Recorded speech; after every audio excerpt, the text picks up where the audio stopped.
So we are here for a very specific purpose. So there is a great brand, FoodCourt. They're a YC-backed company. They're based in Nigeria. They'll introduce the concept, and they are exploring, expanding in the US as a franchise. And they are going to recruit their first franchisees. So this is an introductory call specifically for people who are looking to explore becoming a franchisee of food courts in the US. The one thing we'll point out is we don't necessarily think it has to be one person that does it. In talking to the community, our understanding is we expect that it could be a team. A team will come together as franchisees. Some might provide more capital, and some might be more operators. So to explore this, we have Ian, Henry, and Ada, and Miriam and I will be asking a couple of questions.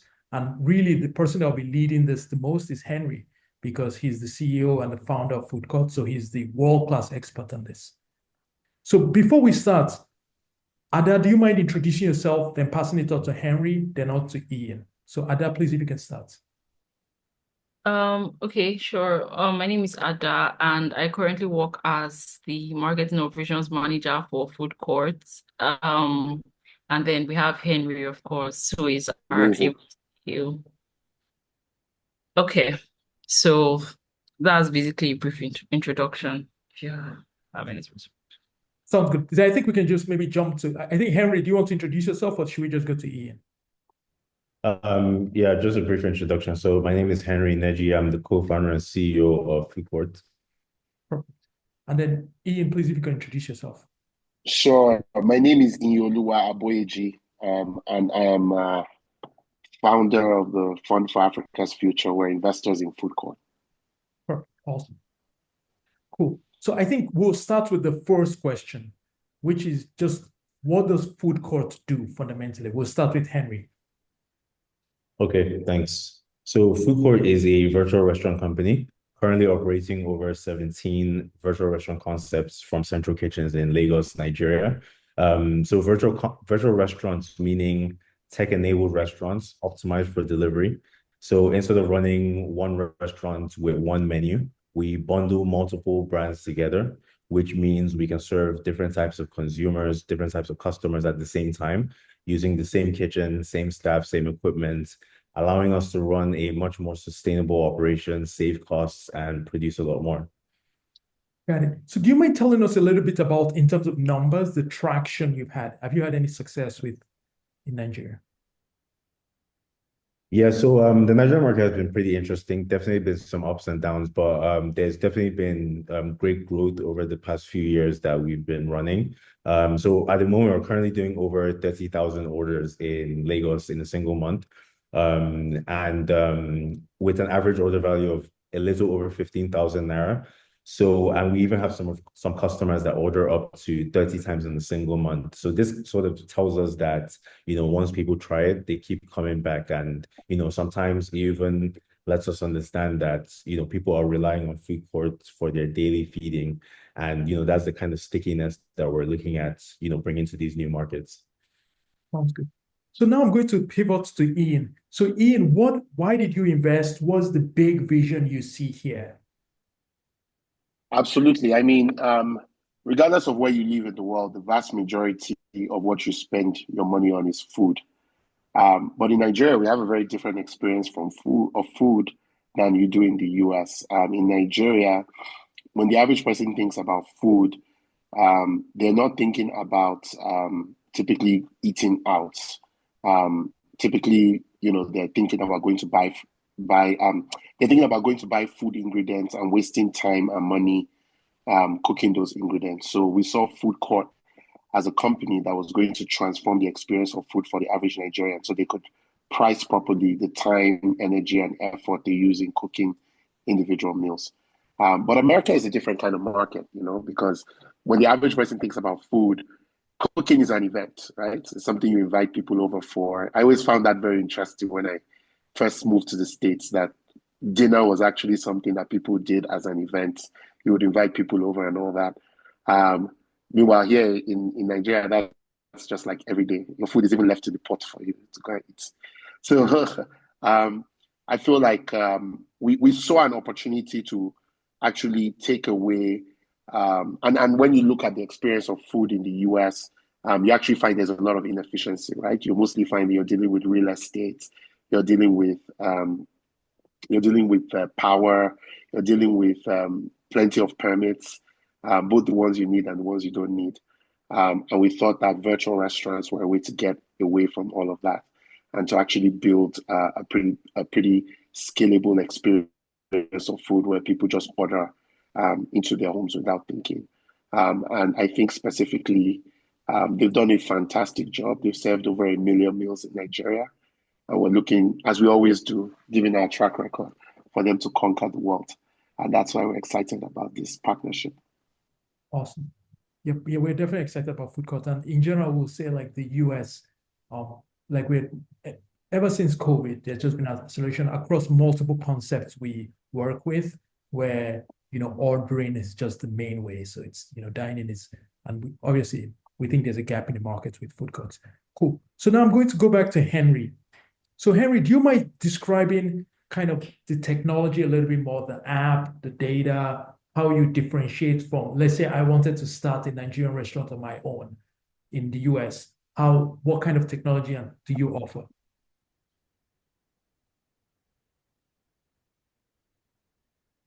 I think that's for Henry. Sorry, I'm having a bit of internet trouble.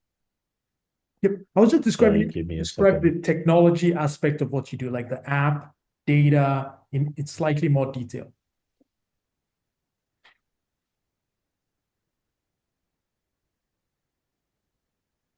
Sorry about that, Greg. I was having a bit of internet trouble. Yeah. Yep. So I'll repeat myself. So if you could Okay. just describe a little bit the technology, mostly around the app, for example, and data, like how do you support like an operator with technology? Okay, so how do we support an operator with technology? So when you franchise FoodCourt, you aren't just franchising the restaurant brands or the restaurant names. We're actually going to be, first of all, understanding using data from, especially from our partners, cloud kitchens, to first of all understand, the cuisines that are in demand, understand the demographic in the market that we're looking at, entering, and then we're able to create brands and virtual restaurant concepts surrounding basically to meet this demand. And then on top of that, on top of bringing in those brands for the franchisees, we'll also be giving them access to our technology. And our technology stack is very broad. It includes ordering technology, which is the FoodCourt app, and a lot of backend technology like our kitchen display systems, our inventory management systems, as well as a number of other operational software that we've built in-house. Awesome. Like at least in the US, it seems like when a lot of meals come here, like Indian food, they morph slightly. They become sort of Indian American, maybe less spicy or something. Like Chinese food, same thing. So at least for me, I see how lots of people, like I'm from Nigeria, I grew up in Nigeria, went to school. You want that flavor, but I do believe that partly why we're so excited about food courts, we think how you do it where you might change the mix of a specific brand that works really well for Nigerian Americans or in America with the Nigerian flavor. Do you mind describing some of the brands you have?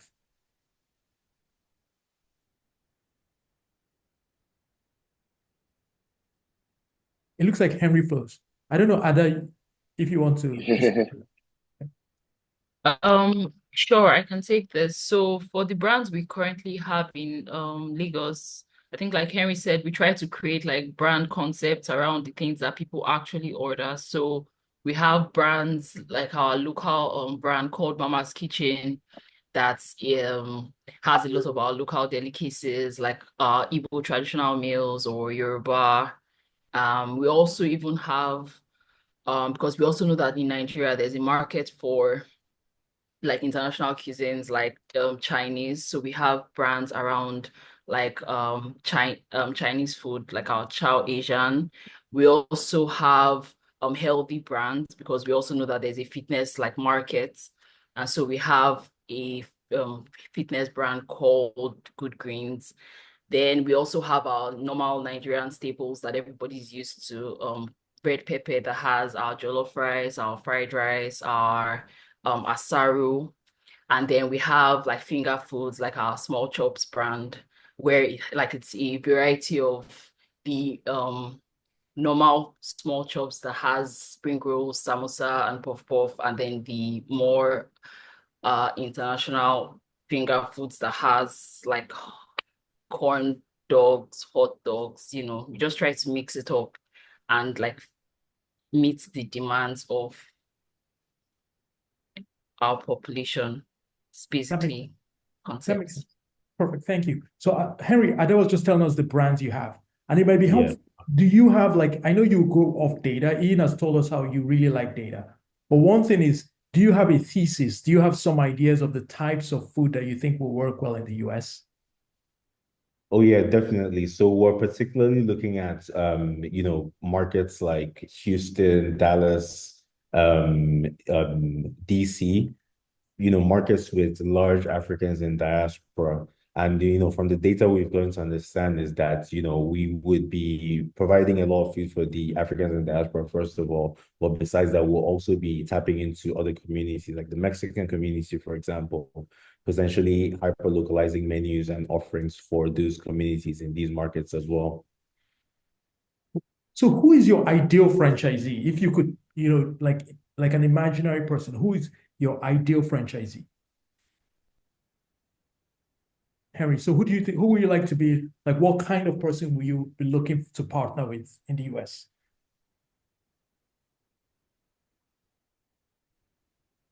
So we're looking for someone who is looking for sorry, can you hear me good? Yes, we can hear you. Yeah. Mm-hmm. Yeah. So honestly, we're just really looking for someone that is looking for you actually restaurant, you just have to have capital, and we handle everything else for you. But if you want to be hands-on, you can be. We keep it very flexible. So we're also looking at people that can potentially add value, people that are able to also share knowledge with, what they've learned from the communities that they've lived in, and so on and so forth. Perfect. So Ian, I'm going to pivot to this because I know when you were speaking, I believe at Columbia, you sort of talked about how the role diaspora can play in partnering with African companies, where sometimes it's more like consultants, and then you take the money and you're trying to tell them what to do, versus when you have skin in the game. So do you mind talking just larger? How do you think? Because a lot of people here are going to be people in diaspora. How should they be thinking of, this mission, the larger mission? Well, now that Trump is putting tariffs on everything, now that we have limitations on exports. So we have to make everything in America. And I think this is a great opportunity for our diaspora because, it's very likely AGOA won't be renewed.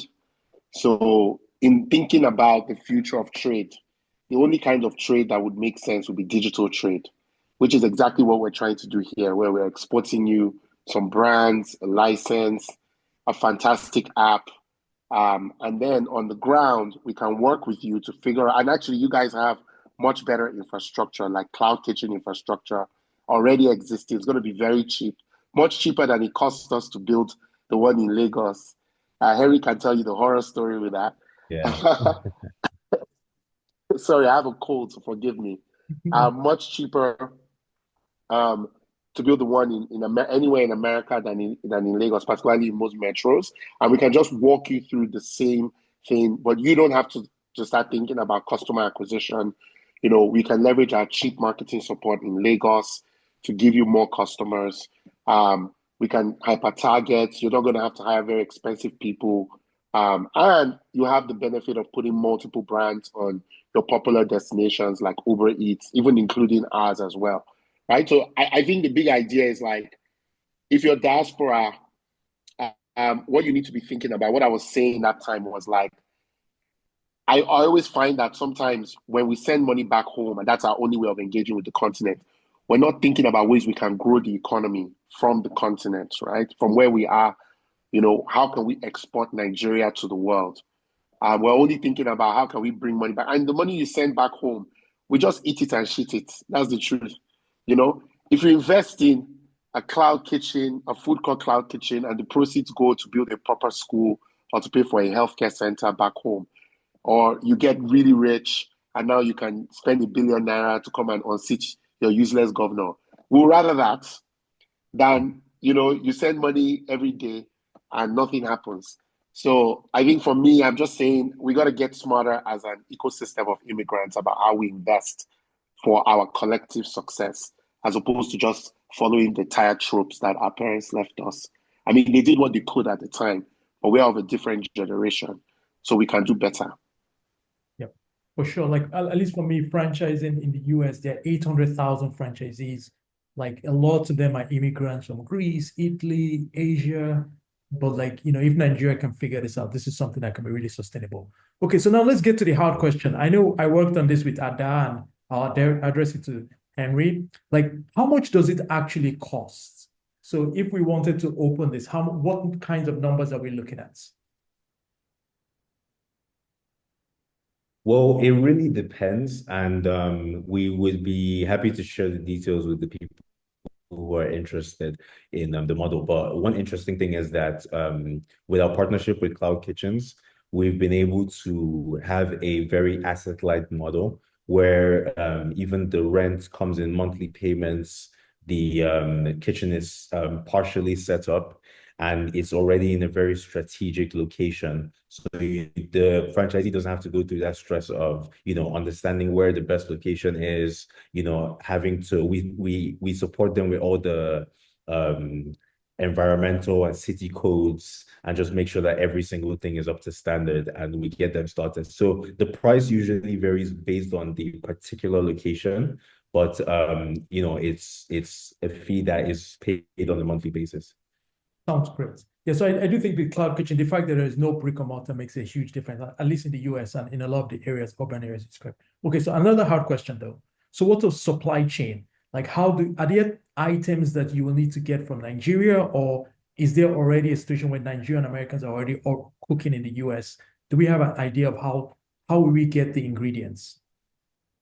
Yeah, so we really take care of everything. So we're going to be helping our franchisees get everything we need, especially because we develop the menus and we understand every single thing that the franchisee would need, especially in that particular location for the cuisine types that they're producing. So so we help them with sourcing the local ingredients to even the imported African products. Everything comes directly from us, so they don't have to worry about sourcing. And we make sure that they have everything on time and at the right cost. And one interesting thing is that because of the inventory management systems that we'll be integrating with our partners, we'll also be able to get a lot of information and data on what they need, the order frequencies that they're doing, the peak times, just to be able to make sure that the supply chain is on time and moving consistently.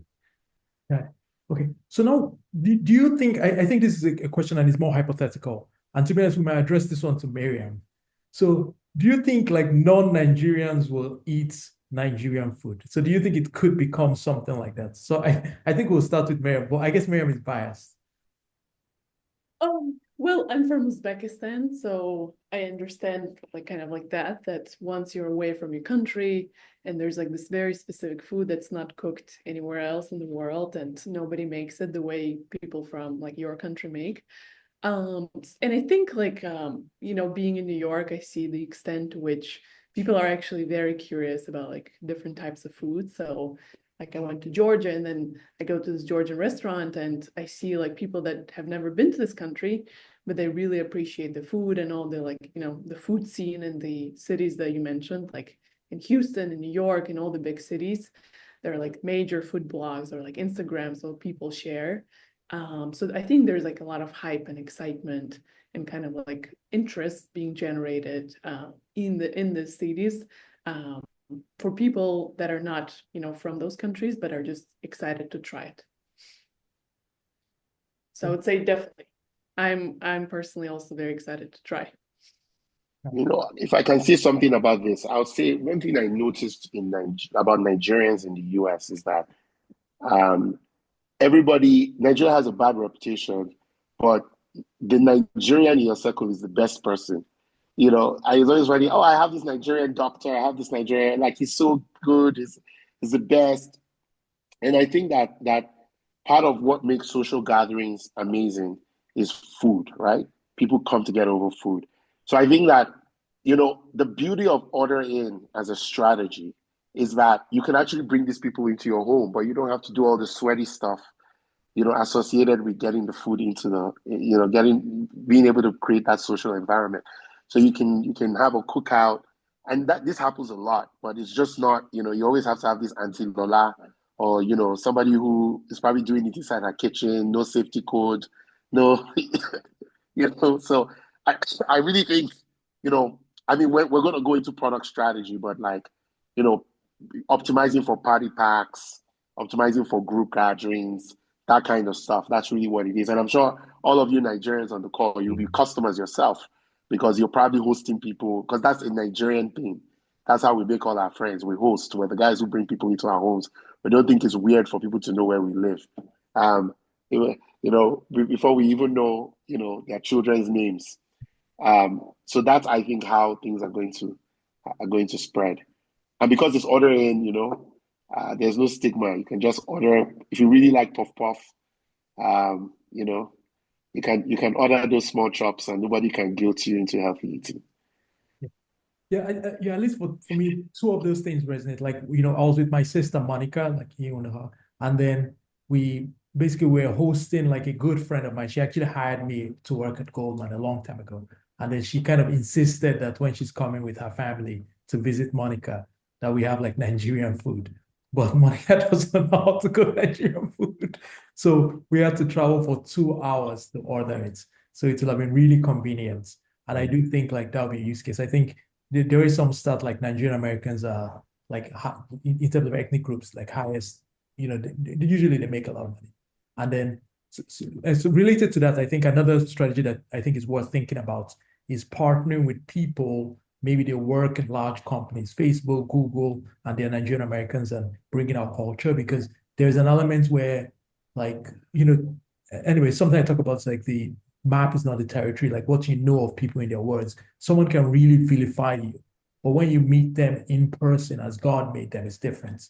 So it's kind of like even a long time ago, like Rome and barbarians. So when you don't know someone, you turn them into barbarians. Anyway, so I think this is a real opportunity for cultural exchange. So I'm excited about that.